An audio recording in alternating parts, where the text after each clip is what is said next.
Bonjour, je suis Patrick Berquin, je suis professeur de pédiatrie et neuropédiatre. Je dirige un service de neurologie pédiatrique et un institut des troubles du neurodéveloppement à Amiens, dans les Hauts-de-France. Le TDAH, c'est un trouble fréquent. La prévalence est de 3 à 5% d'une classe d'âge, partout dans le monde. Il n'y a pas de différence entre l'Amérique, l'Europe, l'Asie. C'est un trouble qui entraîne de grosses difficultés et qui se caractérise par de l'hyperactivité, des enfants qui ne peuvent pas s'empêcher de bouger, des difficultés attentionnelles, ils n'arrivent pas à maintenir leur attention, à focaliser leur attention, notamment à l'école ou dans les activités de tous les jours. Ils sont aussi impulsifs, ils ont des difficultés à réguler leurs émotions, ce qui peut entraîner des intolérances à la frustration. Les conséquences sont importantes dans la vie sociale, activités extrascolaires, dans la vie familiale et surtout aussi à l'école, autant dans les apprentissages que dans l'inclusion scolaire et les relations avec les enseignants ou avec les autres enfants. Le diagnostic n'est pas si facile que ça. Pourquoi ? Parce que d'une part, il y a d'autres causes d'hyperactivité, d'instabilité psychomotrice, le trouble oppositionnel avec provocation. Des enfants peuvent avoir des difficultés à l'école parce qu'ils sont dyslexiques, par exemple. Ils ont un trouble 10, ils en souffrent. Et s'ils en souffrent, ils peuvent être aussi plus hyperactifs, inattentifs.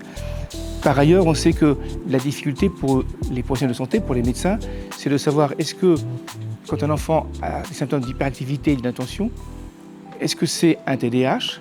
Est-ce que c'est un autre trouble, y compris par exemple un trouble du spectre autistique, ou est-ce que c'est un trouble associé ? Parce qu'en fait, la plupart des diagnostics différentiels sont aussi des troubles qui peuvent être comorbides. Comorbide, ça veut dire qu'on peut avoir en même temps un trouble du spectre autistique et un TDAH et une dyslexie, et un TDAH avec un autre trouble oppositionnel par exemple.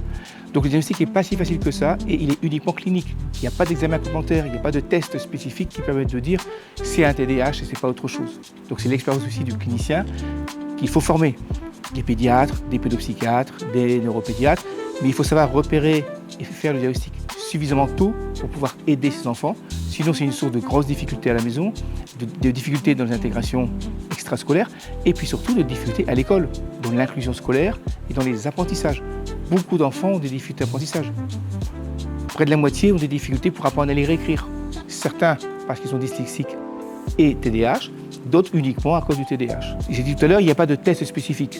Dans certains cas, quand le diagnostic est compliqué, on peut avoir recours à un bilan neuropsychologique, qui n'est pas non plus spécifique, mais qui peut aider par des tests attentionnels, par des tests de fonction exécutive, à apporter des éléments complémentaires à la clinique pour faire le diagnostic.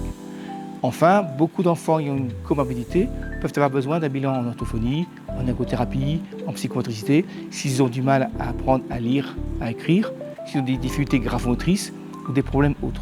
Vous voyez bien que c'est souvent un diagnostic pluridisciplinaire. Il faut que le médecin fasse la synthèse de l'ensemble des informations qu'il va recueillir auprès des parents, auprès des enseignants. C'est pour ça qu'on utilise souvent des questionnaires remplis à la fois par les parents, par les enseignants, si les parents sont séparés, papa et maman, par exemple, et pour voir si, dans les critères diagnostiques, on a effectivement une permanence des troubles.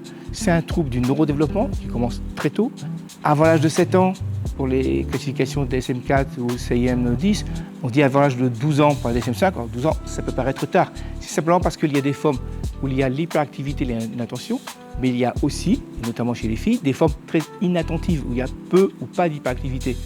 Ceux-là, en général, on les piste plus tard parce qu'ils ont des difficultés à l'école.